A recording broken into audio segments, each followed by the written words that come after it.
আপনার আর মায়ের নবী জনাবি মুহাম্মদ রাসূলুল্লাহ সাল্লাল্লাহু আলাইহি সাল্লাম ফেরেশতাদেরকে বলেন, ও ফেরেশতারা, কি নিয়ে তোমরা আমার সামনে হাজির হয়েছো? আল্লাহর নবী বলেন, ও ফেরেশতারা, তোমরা যাও যাও, ওই দুনিয়ার মধ্যে চলে যাও, বাংলাদেশের ওই জায়গার মধ্যে চলে যাও।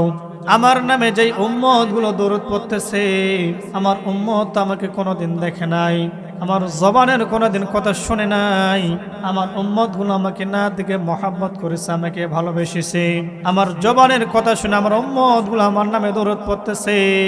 ও ফেরেশতারা, তোমরা দুনিয়াতে যাও যাও, আমার যে উম্মত গুলো আমার নামে দরুদ পড়তেছে, ওই উম্মতের নাম, তার বাবার নাম, তার মায়ের নাম, তার গ্রামের নাম নিয়ে তোমরা আমার কাছে হাজির হয়ে যাও। এ মুমিন মুসলমান, ফেরেশতাগুলো জমিনের মধ্যে চলে আসে। যে ব্যক্তিগুলো নবীর নামে দরুদ পড়ে, এই দরুদের আমলগুলো ওই ব্যক্তির নাম, বাবার নাম, মার নিয়ে আল্লাহর নবীর কাছে চলে যায়। আল্লাহর নবী বলেন, ও ফেরেশতারা, তোমরা কি আমার ওই উম্মতের নাম, তার বাবার নাম নিয়ে হাজির হয়েছ? ফেরেশতাগুলো বললেন, পয়গম্বর, হ্যাঁ হ্যাঁ, আপনার উম্মতের নামগুলো আমরা আপনার কাছে নিয়ে আসছি। আল্লাহর নবী বলেন, ও ফেরেশতারা, তোমরা আবার দুনিয়ার জমিনে চলে যাও, আমার যে উম্মতগুলো আমার নামে দরুদ পড়তেছে, ওই উম্মতের ছবিগুলো তোমরা আমার কাছে প্রকাশ করো, ছবিগুলো তোমরা আমার কাছে নিয়ে আসো। এ মুমিন মুসলমান, ফেরেশতাগুলো আবার দুনিয়ার মধ্যে চলে আসে। আপনার আমার ছবিগুলো আল্লাহর নবীর কাছে নিয়ে যায়, পেশ করেন। আল্লাহর নবী বললেন, ও ফেরেশতারা, তোমরা কি জানোনি আমার এই দরুদের আমল যারা করতেছে, এই উম্মতের ছবিগুলো আমি তোমাদেরকে কেন নিয়ে আসতে বললাম? ফেরেশতাগুলো বললেন, পয়গম্বর, আমরা কেমন করে বলবো? আল্লাহর নবী বললেন, ও ফেরেশতারা, যেদিন হাসর ময়দান কায়েম হয়ে যাবে, সূর্যটা মাথার কিনারায় চলে আসবে, সকল মানুষগুলো নাফসি নাফসি করতে শুরু করে দিবে। আমার যে উম্মতগুলো আমাকে দুনিয়াতে না দেখে আমাকে মহাব্বত করেছে, ভালোবেসেছে, আমার নামে দরুদের আমল করেছে, ও ফেরেশতারা, কাল কিয়ামতের দিন আমি নবী আমার এই উম্মতদেরকে সুপারিশ করে জান্নাতের মধ্যে নিয়ে যাব। বলেন সুবহানাল্লাহ। উম্মতের কান্ডার নবী রহমতের ভান্ডার, উম্মতের কান্ডার নবী রহমতের ভান্ডার। নামাজ পড়ো, রোজা করো, কায়েম করো সুন্নিয়ত, জিন্দাবাদ জিন্দাবাদ নবীর সেনা, জিন্দাবাদ জিন্দাবাদ জিন্দাবাদ নবীর সেনা, জিন্দাবাদ।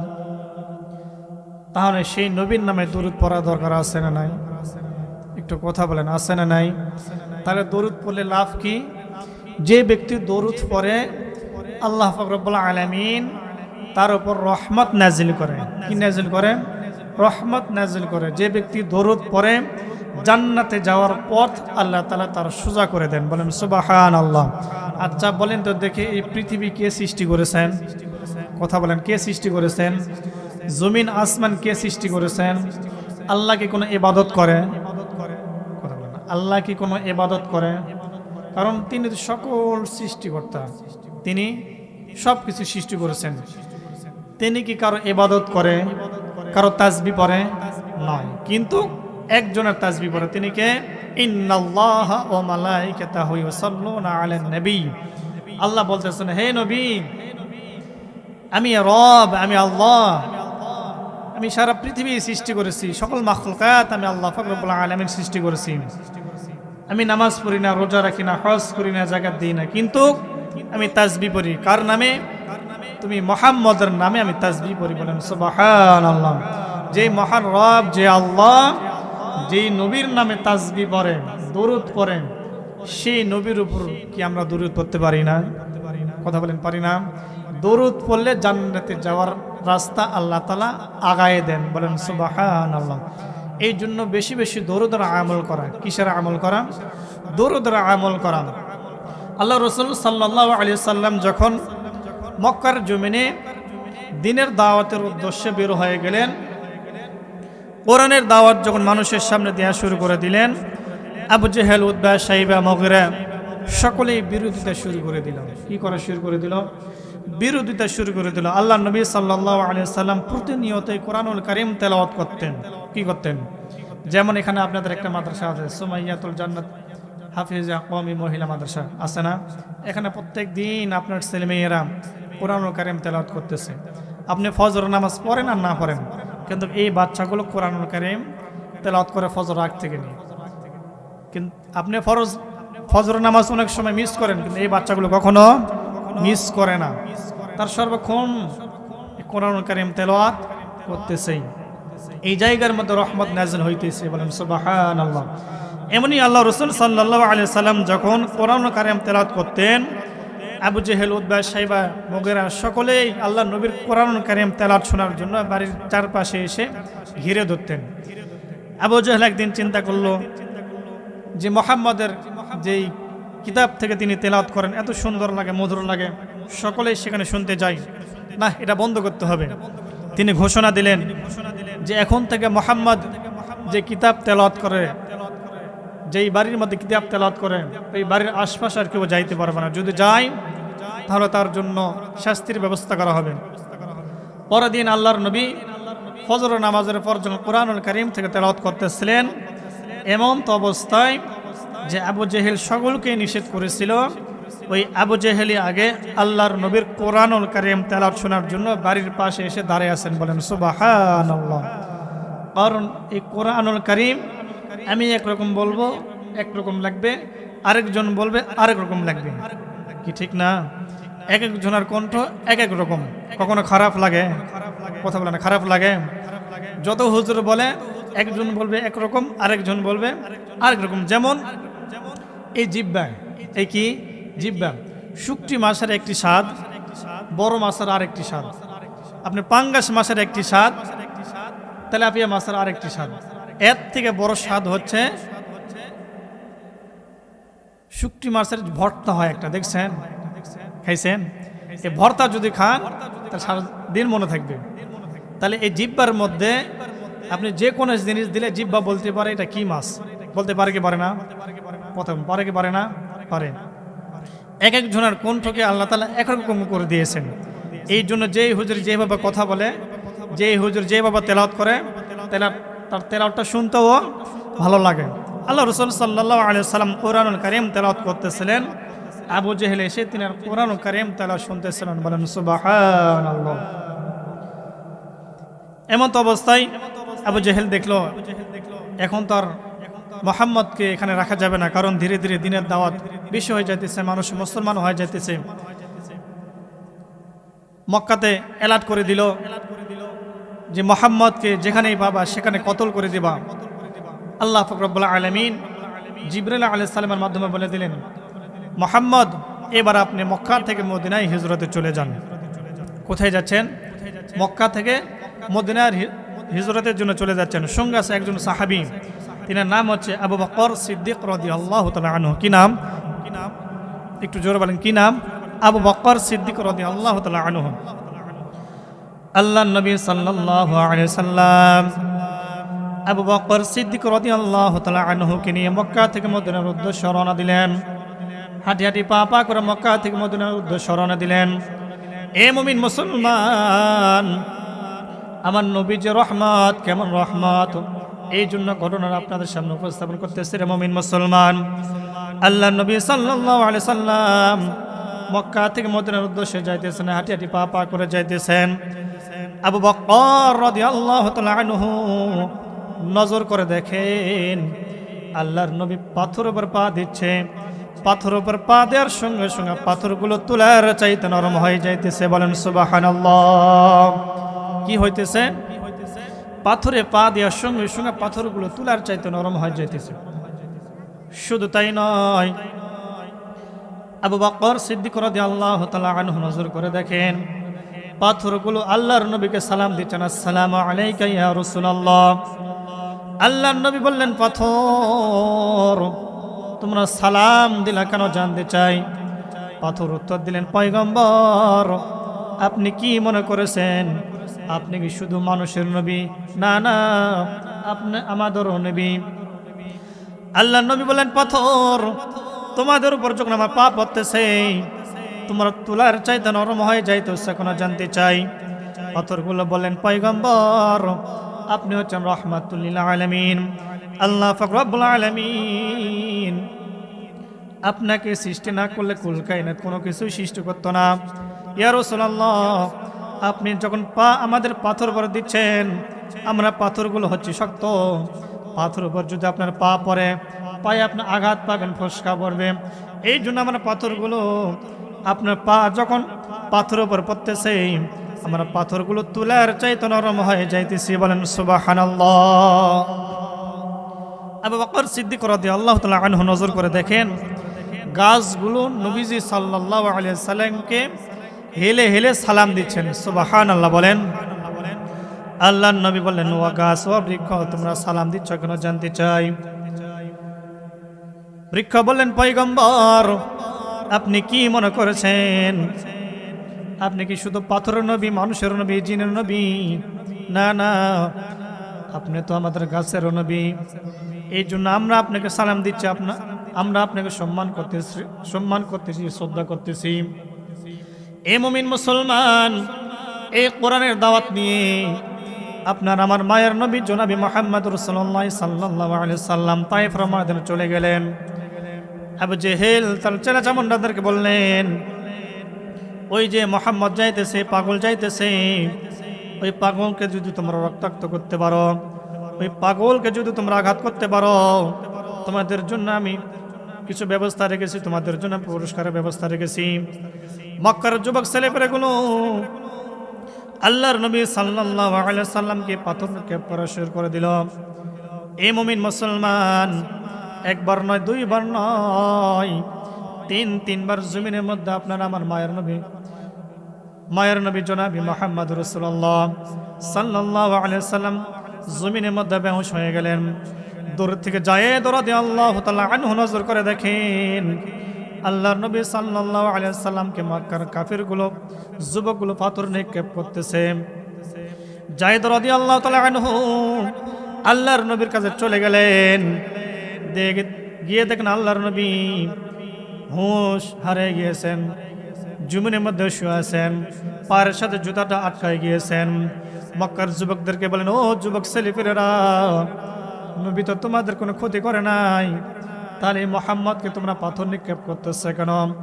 যুবকদের দিলটা নরম হয়ে গেল, যুবকগুলো সেখান থেকে চলে গেল। যায়েদ রাদিয়াল্লাহু তাআলা আনহু নজর করে দেখেন আল্লাহর নবী হুঁশ হারিয়ে গেছে, হুঁশ আসতেছে না। যায়েদ রাদিয়াল্লাহু তাআলা আনহু আল্লাহর নবীর হুঁশ ফেরানোর জন্য মাথার মধ্যে হাত বোলাইতেছেন, পায়ের মধ্যে হাত বোলাইতেছেন, কোনো পর্যায়ে যখন হুঁশ আসতেছিল না, যায়েদ রাদিয়াল্লাহু তাআলা আনহু আসমানের দিকে তাকাইয়া আল্লাহকে বলেন, আল্লাহ আপনি হযরত ঈসা আলাইহিস সালামকে আসমানে উঠায় নিয়েছেন গো আল্লাহ। আই মেরে রব, আই আল্লাহ, আমাদের নবীকে কি আপনি আসমানে উঠায় নিলেন নাকি? এই বলতেছেন আর কান্না করতেছেন। এক পর্যায়ে নবীজি সাল্লাল্লাহু আলাইহি সাল্লাম যখন হুঁশ ফিরে আসলেন, আল্লাহ নবী বলেন, ও যায়েদ, তায়েফের ময়দানে পাথর আঘাত খাইতে খাইতে আমার কলিজা ফেটে যায় রে যায়েদ, তুমি কি একটু পারবানি, একটু পানির ব্যবস্থা করতে পারবানি রে যায়েদ? যায়েদ রাদিয়াল্লাহু তাআলা আনহু মক্কার জমিনে চলে গেলেন। মক্কার জমিনে বাড়িতে গিয়ে বলেন, কেউ আসনি, নবীকে মহাব্বত করো, নবীকে ভালোবাসো। তায়েফের পাথরের আঘাত খাইতে খাইতে নবীজির কলিজা ফিরে যাইতেছে, কেউ পারবানি, নবীজিকে একটু পানি দিতে পারবানি? তায়েফের মানুষ বলা বলি করতেছেন, না না, মুহাম্মদ পাগল, সে আমাদের ধর্ম বা দেশে তার নিজের ধর্ম পালন করে, আমরা তাকে পানি দিতে পারবো না। কেউ পানি দিল না। যায়েদ রাদিয়াল্লাহু তাআলা আনহু সেখান থেকে আল্লাহর নবীর কাছে চলে গেলেন। আল্লাহর নবী বলেন, ও যায়েদ, পানির কোনো ব্যবস্থা হয়েছে নাকি? যায়েদ বললেন, ইয়া রাসূলুল্লাহ, তায়েফবাসী আপনাকে চিনতে পারে নাই, কেউ পানি দিতেছে না গো ইয়া রাসূলুল্লাহ। আল্লাহর নবী বলেন, ও যায়েদ, আমাকে একটু দাঁড় করাও। আল্লাহর নবীকে যখন একটু দাঁড় করানো হলো, আল্লাহর নবীজি দূর থেকে নজর করে দেখেন একজন রাখাল একটা বরকিকে ঘাস খাওয়াইতেছেন। আল্লাহর নবী বললেন, ও যায়েদ, ওই বরকির রাখাল পর্যন্ত তুমি আমাকে নিয়ে চলো। এ মুমিন মুসলমান, অনেক লম্বা ঘটনা সংক্ষিপ্ত করে বলতেছি। যায়েদ রাদিয়াল্লাহু তাআলা আনহু নবীজি সাল্লাল্লাহু আলাইহি সাল্লামকে নিয়ে ওই রাখাল পর্যন্ত চলে গেলেন। আল্লাহর নবী রাখালকে বলেন, ওই ভাই রাখাল, তাইফের ময়দানে যুবকের পাথর আঘাত খাইতে খাইতে আমার শরীর থেকে রক্ত পড়তে পড়তে কলিজা ফেটে যাইতেছে। রাখাল, তুমি যদি অনুমতি দাও, তুমি যে বরকিকে ঘাস খাওয়াইতেছ, এই বরকি থেকে আমি একটু দুধ পান করতে পারি। রাখাল বলেন, কে তুমি, তোমার পরিচয় চাই। আল্লাহর নবী বলেন, আমি মোহাম্মদ, আব্দুল্লাহর ছেলে মোহাম্মদ। রাখাল বললেন, এ পাগল, আমি শুনেছি মক্কার জমিনে একজন পাগল আছে, সে আব্দুল্লাহর ছেলে মোহাম্মদ, সে পাগল। আমি শুনেছি কিন্তু কোনোদিন তাকে দেখি নাই, তবে আজকে তোমাকে দেখে মনে হইল আপনি আসলেই একজন পাগল। আল্লাহর নবী বলেন, কেন, তুমি আমার পাগলাম কি দেখলাম? রাখাল বললেন, মোহাম্মদ, যে বরকি এখনো বাচ্চা দেয় না, যে বরকি এখনো বাচ্চা দেয় না, বলেন তো দেখে সেই বরকি কি দুধ দেওয়া সম্ভব? কথা বলেন, সম্ভব? রাখাল বললেন, মোহাম্মদ, যেই বরকি এখনো দুধ দেয় না, সেই বরকি কি বাবা দুধ দিবে তা আমার মাথায় ধরে না। আল্লাহর নবী বলেন, ও রাখাল, তুমি শুধু আমাকে একটু অনুমতি দাও, দেখো আল্লাহ রাব্বুল আলামিন এই বরকি থেকে দুধ পান করাইতে পারে কি পারে না। রাখাল বললেন, মোহাম্মদ, আমি তোমাকে দিব, তবে একটা শর্তে। আমার শর্ত যদি তুমি মেনে নাও, আমার শর্তে যদি তুমি যদি রাজি হও, তাহলে আমি তোমাকে দিতে পারি। আল্লাহর নবী বলেন, কি শর্ত বলো? রাখাল বললেন, মোহাম্মদ, এই যে আমার হাতে যে বেদ দেখতেছ, যে বেদ আমি বরকি চড়াই, বরকিকে আঘাত করি, আমার এই বরকি থেকে তুমি যদি দুধ পান করতে না পারো, এই বেদ আমি আপনাকে আঘাতের পর আঘাত করব। এই কথা বলার সঙ্গে সঙ্গে যায়েদ রাদিয়াল্লাহু তাআলা আনহু আল্লাহর নবীর হাতটা খপ করে ধরলেন, ধরে বললেন, ইয়া রাসূলুল্লাহ, তায়েফের ময়দানে তো আপনি কম রক্ত ঝরান নাই। ইয়া রাসূলুল্লাহ, আমার সামনে যদি রাখাল আপনাকে আঘাত করে, এই আঘাত আমি সহ্য করতে পারবো না। ইয়া রাসূলুল্লাহ, চলেন চলেন আমরা এখান থেকে চলে যাব। আল্লাহর নবী বলেন, ও যায়েদ, টেনশন করো না, পরেশানি হও না, কারণ পৃথিবীর কোনো মানুষ যদি কোনো কিছু না পারে, একজন যিনি পারেন তিনি কে? জোরে বলেন, জোরে বলেন, তিনি কে? আল্লাহর নবী বলেন, ও যায়েদ, টেনশন করো না, পরেশানি হও না, পৃথিবী যিনি সৃষ্টি করেছেন দেখো তিনি কি পারে কি পারে না। আল্লাহর নবী বলেন, রাখাল, তোমার শর্তে আমি রাজি হইলাম।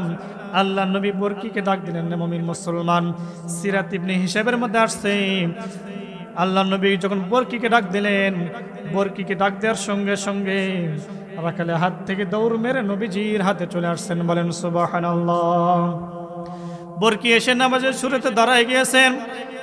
বরকির ভাষাটা আল্লাহ তাআলা মানুষের ভাষায় পরিণত করে দিয়েছেন।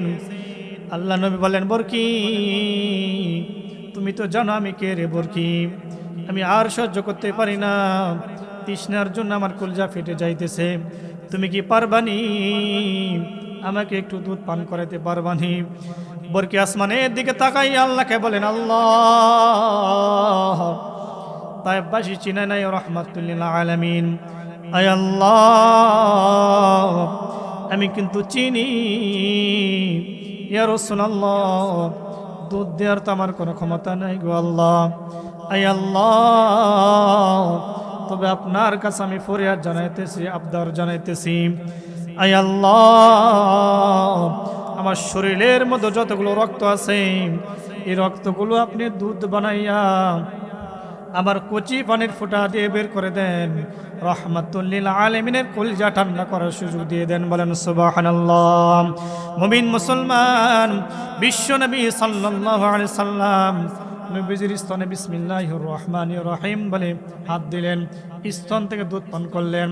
ইহুদির দৃশ্য দেখে অবাক হয়ে গিয়েছেন, যে বকরি এখনো বাচ্চা দেয় না, সেই বকরি কিভাবে দুধ দেয়।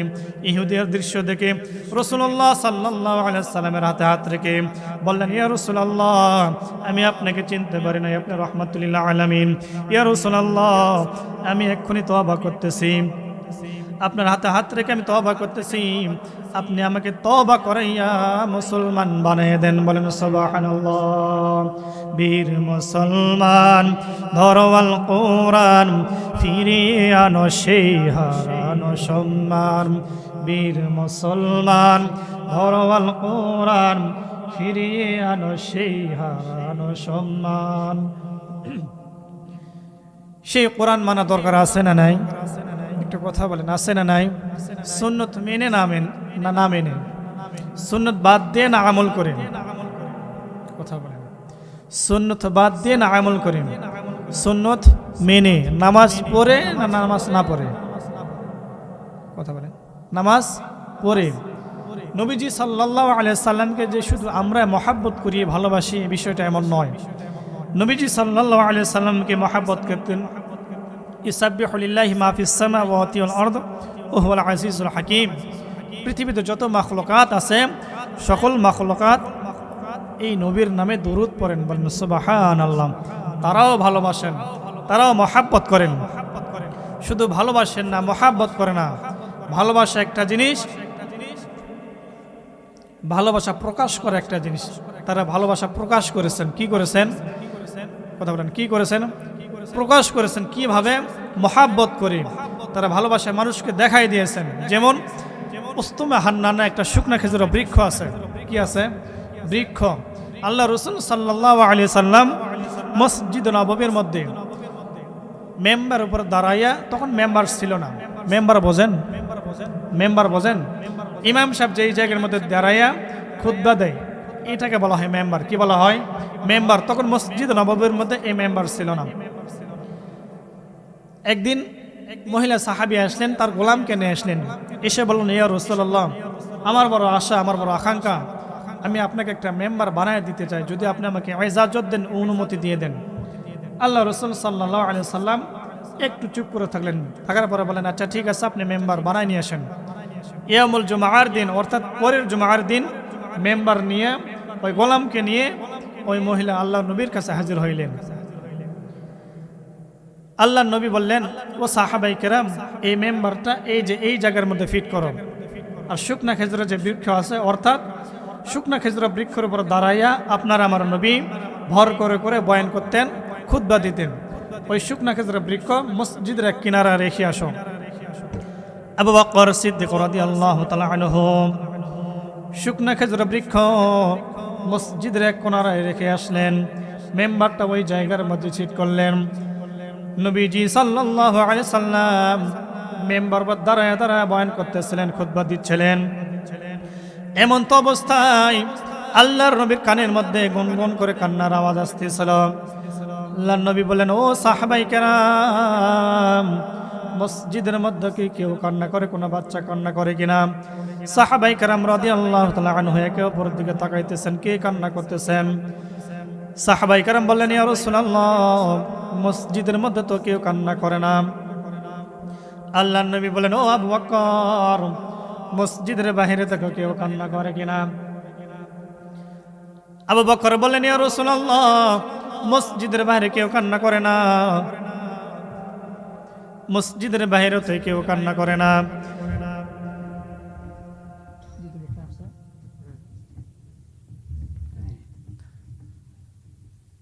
আবু বকর বললেন, ইয়া রাসূলুল্লাহ, মসজিদের বাইরে তো কেউ কান্না করে না।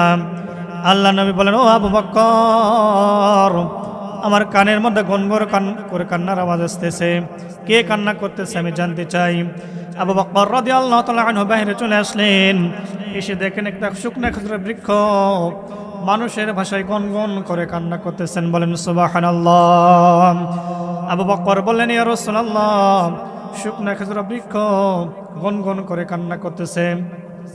আল্লাহ নবী বলেন, ও আবু বকর, ওই বৃক্ষ আমার কাছে নিয়ে আসো। বৃক্ষ যখন আল্লাহ নবীর কাছে নিয়ে আসা হইল, আল্লাহ নবী বৃক্ষকে চিপে ধরলেন, জড়ায় ধরলেন। বৃক্ষ কান্না করতেছে, আল্লাহ নবীও কান্না করতেছে। আল্লাহ নবী বলেন, ও বৃক্ষ, তুমি কান্না করো কেন জানতে চাই। বৃক্ষ বলেন, ইয়া রাসূলুল্লাহ, এতদিন মসজিদ নববীর মধ্যে কোনো মেম্বার সিট ছিল না। আপনি আমার উপর দাঁড়িয়ে দাঁড়িয়ে ভর করে করে বয়ান করতেন, খুতবা দিতেন। আমি আমার জীবনটাকে ধন্য মনে করতাম। ইয়া রাসূলুল্লাহ, আমি মনে করতাম আপনার শরীরের স্পর্শ আমার গায়ে লেগেছে, আমার জীবনটাকে আমি ধন্য মনে করতাম। ইয়া রাসূলুল্লাহ, আজকে মসজিদ নববীর মধ্যে মেম্বার এসে গিয়েছে, আপনি মেম্বার উপর দাঁড়ায় দাঁড়ায় বয়ান করতেছেন, খুতবা দিচ্ছেন। আমার মনে হইতেছিল আমি আপনার রহমত থেকে মাহরুম হয়ে গেলাম, আপনার রহমত থেকে আমি বঞ্চিত হয়ে গেলাম, এই জন্য আমি কান্না করতেছি। আল্লাহ নবী বলেন, ও বৃক্ষ, তুমি যদি চাও এই মদিনাতে তোমাকে রোপণ করব, কিয়ামত পর্যন্ত তুমি জীবিত থাকবা, কিয়ামত পর্যন্ত তুমি খেজুরি দিবা। মদিনাতে যত মানুষ আসবে তোমার থেকে খেজুরি নেবে, খেজুর খাবে, তোমাকে স্মরণ রাখবে। বৃক্ষ বলেন, ইয়া রাসূলুল্লাহ, কিয়ামত পর্যন্ত আমি জীবিত থাকতে চাই না, কিয়ামত পর্যন্ত আমি হায়াত চাই না। ইয়া রাসূলুল্লাহ, আমার মনের মধ্যে একটা আশা আকাঙ্ক্ষা আছে। আল্লাহ নবী বলেন, বৃক্ষ বলা বলো, কি আশা আকাঙ্ক্ষা আছে? বৃক্ষ বলেন, ইয়া রাসূলুল্লাহ, আমি আপনার সঙ্গে জান্নাতের মধ্যে থাকতে চাই। বলেন সুবহানাল্লাহ।